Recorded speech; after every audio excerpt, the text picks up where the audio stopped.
Now, as we read through the Gospel of Mark today, it's very easy for us, a lot of us, to view this Gospel as just a random collection of events in the life and ministry of Jesus that have just been,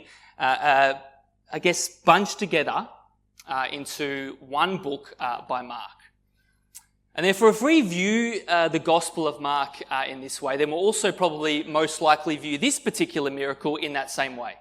As just another randomly selected healing miracle in the life and ministry of Jesus for us to read about.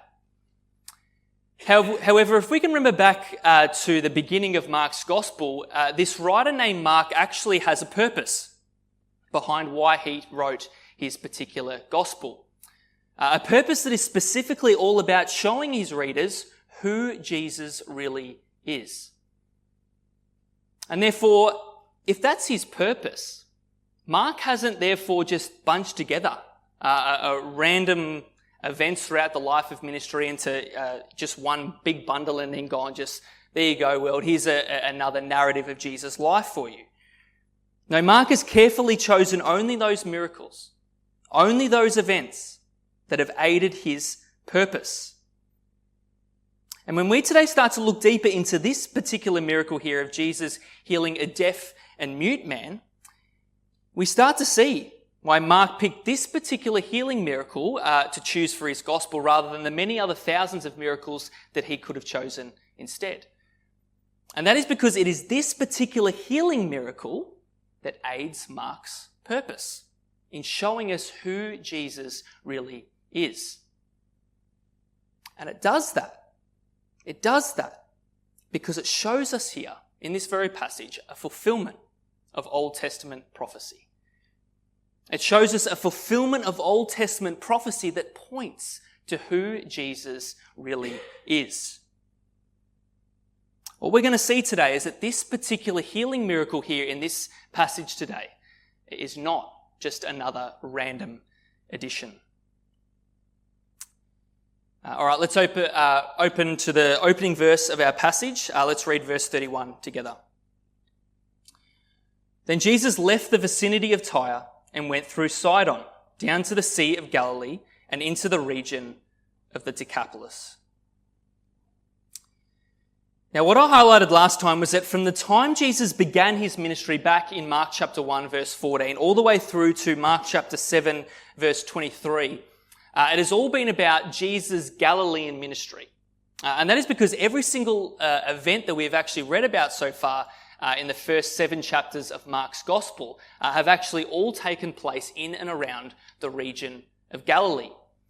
And that is because Galilee is actually the place where Jesus decided to initially establish his ministry.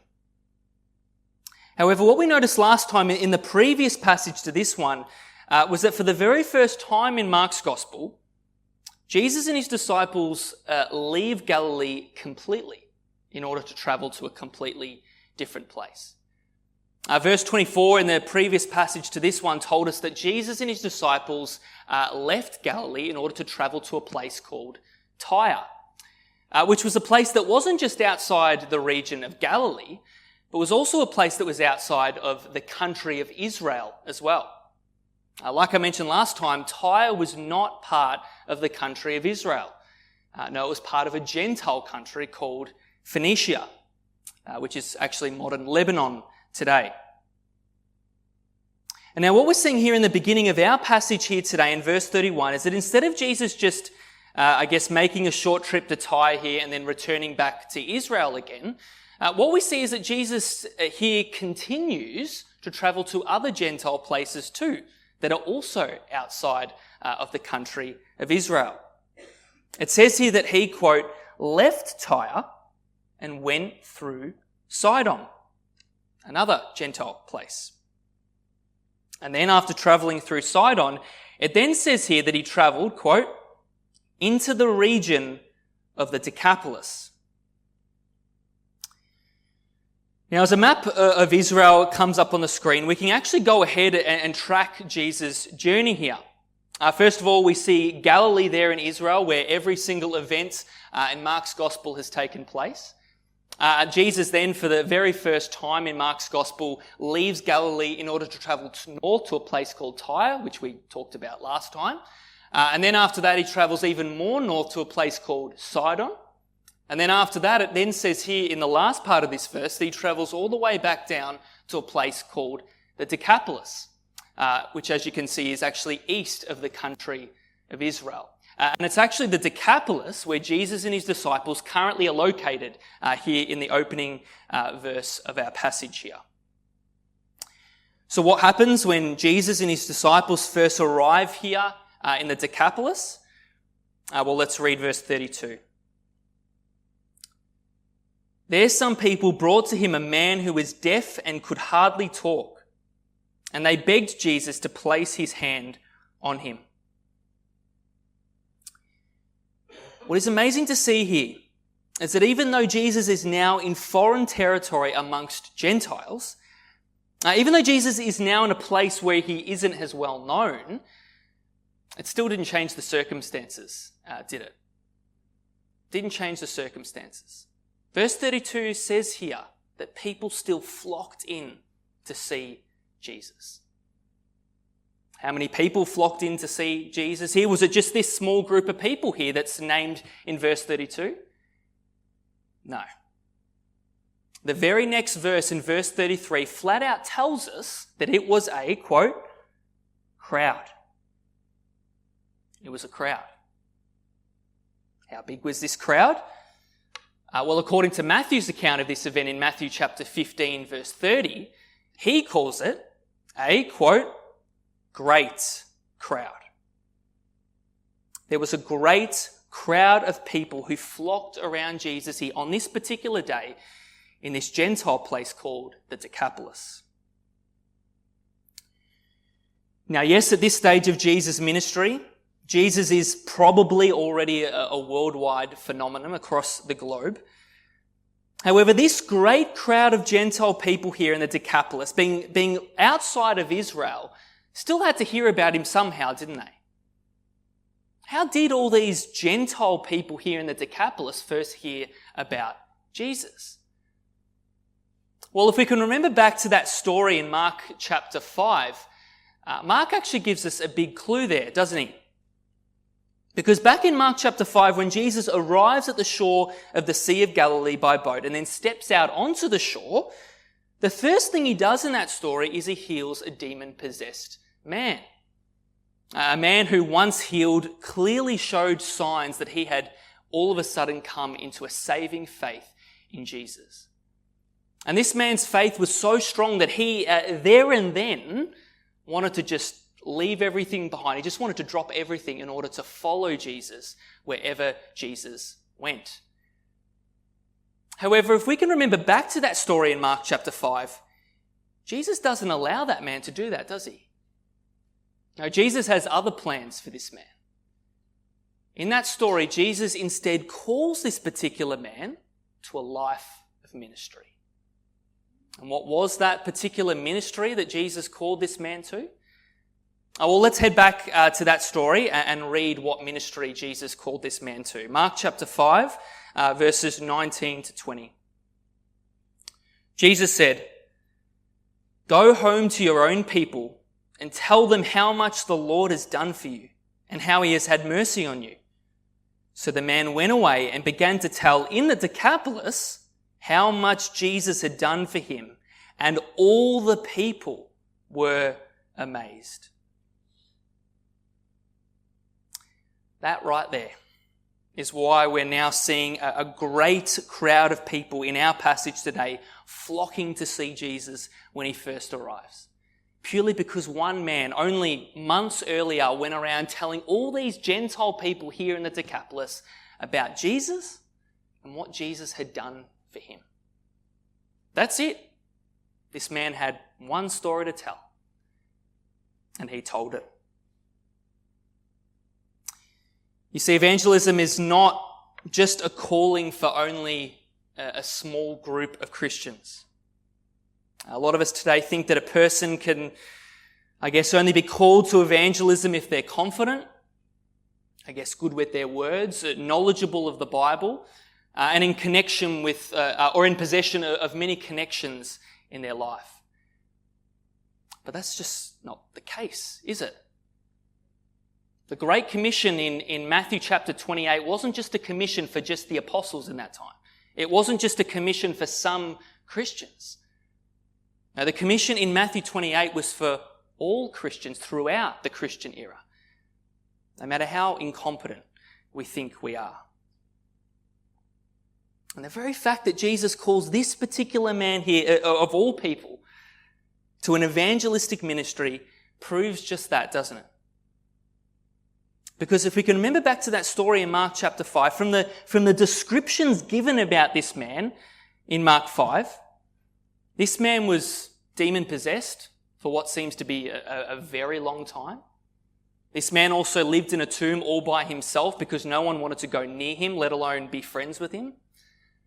And to top it all off, this man was even a Gentile who likely knew not very much about the Old Testament, which was their Bible back then. And yet Jesus still calls this man anyway, of all people, to be his one and only evangelist here in the Decapolis. Jesus simply called this man to what he has called all of us to do today, to make disciples of all nations. This man didn't need to be gifted, because after all, the power behind successful evangelism is not the evangelist, is it? No, the power behind successful evangelism is God and God alone. And therefore, the only thing God needs are willing participants. And this man here was simply just one of those willing participants. All this man had was a simple story, a story that we all have. A story about who Jesus is and what Jesus has done for us. That's it. And Jesus simply just called this man to share that story. And as we come back to this scene here in our passage today again, we now just have this incredible image of the end product of this one man's evangelistic ministry. A great crowd of people here in the Decapolis flocking to see Jesus when he arrives. One man's ministry. Look what it produced. Amazing. However, despite Jesus healing many people here in the Decapolis on this particular day, what is really interesting to see here is that Mark only records one of those healings here. Only one. And that healing that he records is this. Verse 32. There some people brought to him a man who was deaf and could hardly talk, and they begged Jesus to place his hand on him. How does Jesus respond? Verses 33 to 34. Let's read that. After he took him aside away from the crowd, Jesus put his fingers into the man's ears. Then he spit and touched the man's tongue. Okay, so what we now see here is that Jesus takes hold of this deaf and mute man. He pulls him away from the busyness of this large crowd. He takes him to a private area along with his friends, and then once he does that, he does something quite unusual here, doesn't he? Jesus all of a sudden puts his fingers in this man's ears, and then he spits on his hands before touching his tongue. Now, we know better than to say that Jesus had to do this in this particular way in order to be able to heal this man. Because after all, we just read in the previous passage to this one last month that Jesus healed that little girl from her demon possession without even having to be in the same room as her. Jesus can heal anybody he wants in any way that he chooses. And therefore, there has to be a valid reason then here, doesn't there, as to why Jesus has all of a sudden decided to heal this particular man in this very unique way. And I think the obvious answer lies with who this man is. This man is deaf and he is mute. He therefore cannot hear anything and he can't say anything. And therefore, the only way for Jesus to be able to communicate to this man if it was through some form of sign language. Jesus simply wanted to communicate to this man what he was about to do for him. By putting his fingers in his ears and by touching his tongue, Jesus was basically saying to this man, see both of these things? I'm about to do something about them. And then, after Jesus does that, Jesus, verse 34, looked up to heaven and with a deep sigh said to him, Ephphatha, which means be opened. At this, the man's ears were opened, his tongue was loosened, and he began to speak plainly. Now, it is this verse here, in verse 34, where we start to get a bit of a hint as to what this particular healing miracle is trying to show us. However, before we can get there, we first actually need a little bit of background information about the Old Testament in order to be able to see it. So let's do that now. And trust me, it'll be worth it. So it might be long, but stay with me. Stay with me. Now, back in Jesus' day, what the Jews back then knew from the Old Testament scriptures was that at some point in the future, there will come a day when their Messiah King will come. And that when their Messiah King comes, he will bring the kingdom of God. And in addition to that, what these Jews back then also knew from their Old Testament scriptures was what this kingdom of God was going to look like when it came. For instance, Isaiah's prophecies in Isaiah 11 showed them exactly what this kingdom of God was going to look like when it came. So let's read that prophecy in Isaiah chapter 11, verses 6 to 10. The wolf will live with the lamb. The leopard will lie down with the goat. The calf and the lion and the yearling together, and a little child will lead them. The cow will feed with the bear. Their young will lie down together, and the lion will eat straw like the ox.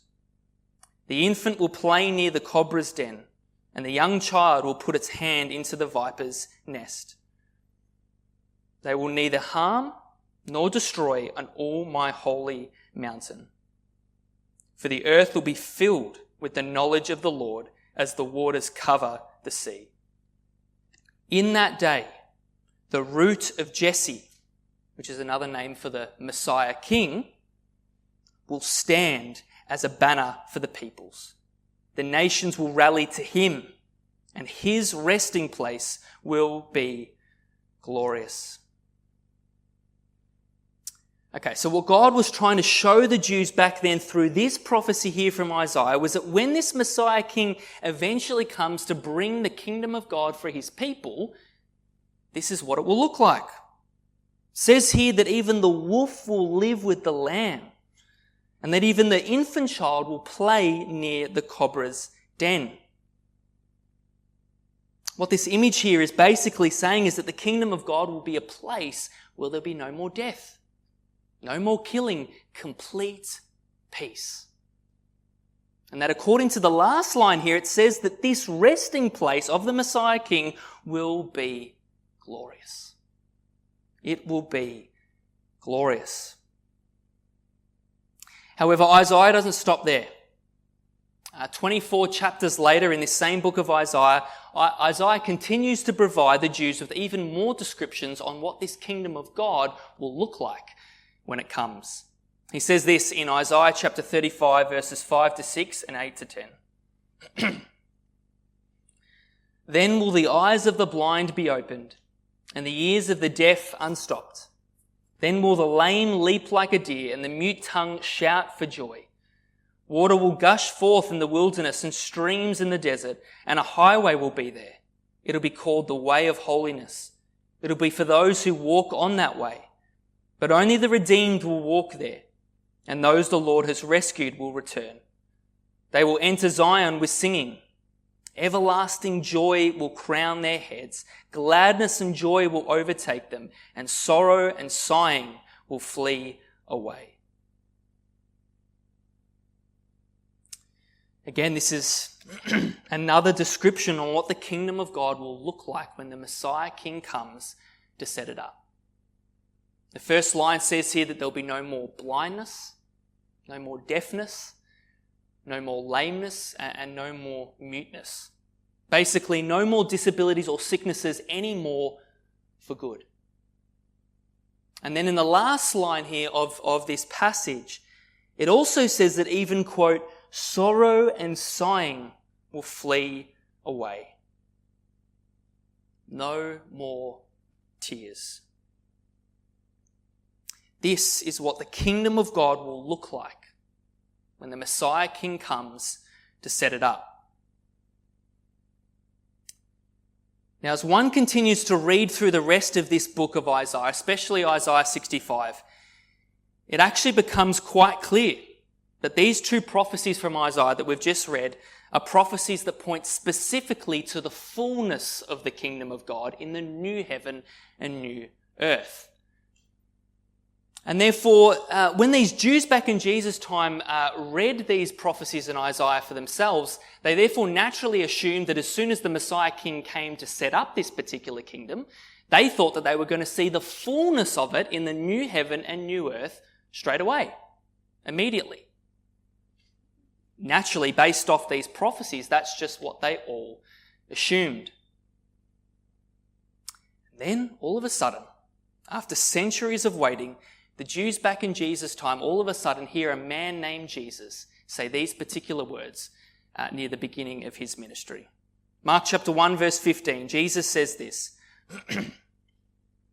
"The time is fulfilled and the kingdom of God is at hand." Jesus, in the beginning of his ministry, is saying here that I am this promised Messiah King from Isaiah's prophecies who has now come to bring the kingdom of God for his people. And therefore, now that Jesus, the Messiah King, has finally come to bring this particular kingdom, these Jews, therefore, who heard these words now thought that they were all now about to see the fullness of it straight away, like what's described in Isaiah's prophecies. However, after Jesus sets up this kingdom near the beginning of his ministry, and as Jesus' ministry drags on and on and on, the Jews were not seeing any of these signs of the fullness of the kingdom of God in the new heaven and new earth, like what's described in Isaiah's prophecies. In fact, that's exactly why John the Baptist, who initially actually preached Jesus as this Messiah King, ends up actually being really, really confused near the end of his life in Matthew 11 as to what was really going on around him. Purely because John the Baptist thought that as soon as Jesus brought this kingdom in the beginning of his ministry, he thought he was going to see the fullness of it straight away. John the Baptist thought that he was going to see worldwide judgment of the nations, followed by the new heaven and new earth, followed by a life of paradise straight away, immediately. However, as Jesus' ministry drags on, John the Baptist wasn't seeing any of these signs of the kingdom that he read in Isaiah's prophecies. But what the Jews back then in Jesus' time failed to realize about the kingdom of God was that this kingdom was always planned to be a long process. Because before the fullness of this kingdom can actually come, like what's described in Isaiah, Jesus first had to deal with sin by going to the cross. And then after that, Jesus then had to let history unfold for a very long time in order to allow as many people as possible to gain access to this kingdom through faith in him alone. And then it's only once that occurs that Jesus can finally end this world in order to finally bring the fullness of this kingdom in the new heaven and new earth. Again, this kingdom of God was always planned to be a long process. And therefore, even though Jesus did in fact bring the kingdom back in the beginning of his ministry, it was still going to be a very long time before anyone was going to see the fullness of it in the new heaven and new earth. Again, like Isaiah describes. And therefore, because these prophecies here in Isaiah 11 and Isaiah 35 are prophecies that specifically point to the fullness of this kingdom, these prophecies therefore will not find their complete fulfillment until the fullness actually comes in the new heaven and new earth, where there'll be no more disabilities, no more sicknesses, no more sorrow, complete peace, a resting place of glory, like what Isaiah describes. However, just because these prophecies that we just read before don't find their complete fulfillment until that time, it doesn't mean that these prophecies here don't also have a partial fulfillment too, before that time comes. Because when Jesus first sets up this kingdom in the beginning of his ministry here, yes, the kingdom doesn't fully come, but it partially comes. It partially comes. For instance, in the beginning of Jesus' ministry, you've all of a sudden got Jesus beginning to reverse the curse of sin by healing people of their sicknesses, which shows a partial coming of the kingdom that points forwards to the full coming of the kingdom where all sickness will be gone for good. You've also all of a sudden got Jesus reversing the curse of sin by casting out demons, which again shows a partial coming of the kingdom that points forwards to the full coming of the kingdom, where Jesus will take back from Satan full dominion over all things once again. And lastly, you've also got people in that time, for the very first time throughout Jesus' ministry, putting their faith specifically in Jesus as their king, which again shows a partial coming of the kingdom that points forwards to the full coming of the kingdom, where everyone's knee will bow and submit to Jesus as king on that final day, on Judgment Day, whether they like it or not. So yes, therefore we can say that back in the time of Jesus' ministry, back in that time, the kingdom had already partially come. But just not fully yet. Just not fully yet. However, despite there clearly being signs here back in Jesus' ministry of the partial coming of the kingdom, there is still something quite unique about this passage here, about this miracle here that we have just read. And that is because it is this particular miracle that points to this partial coming of the kingdom clearer than anything else. And we can actually see that here in the final verse of our passage today, when Mark records for us the crowd's reaction to this particular healing of this deaf and mute man.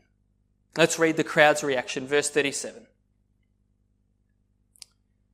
People were overwhelmed with amazement. He has done everything well, they said. He even makes the deaf hear and the mute speak. This last line right here is strategically placed by Mark in order to point his readers straight to Isaiah's prophecies about what the kingdom of God will look like when the Messiah King comes to set it up. Isaiah chapter 35 verse 5 to 6 again. Then will the eyes of the blind be opened and the ears of the deaf unstopped, and the mute tongue shout for joy.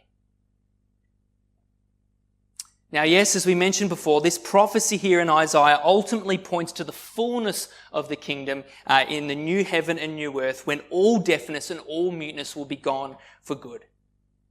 But it was also supposed to point to the partial coming of the kingdom too, when Jesus comes the first time in his first coming to free people like this man here from their deafness and from their muteness.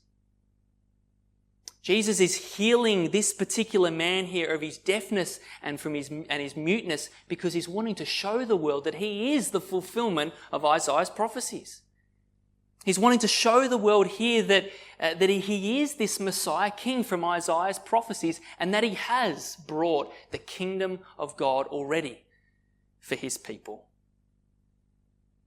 In fact, we can know for certain that this is exactly Jesus' intention for this miracle here when we turn to Matthew 11.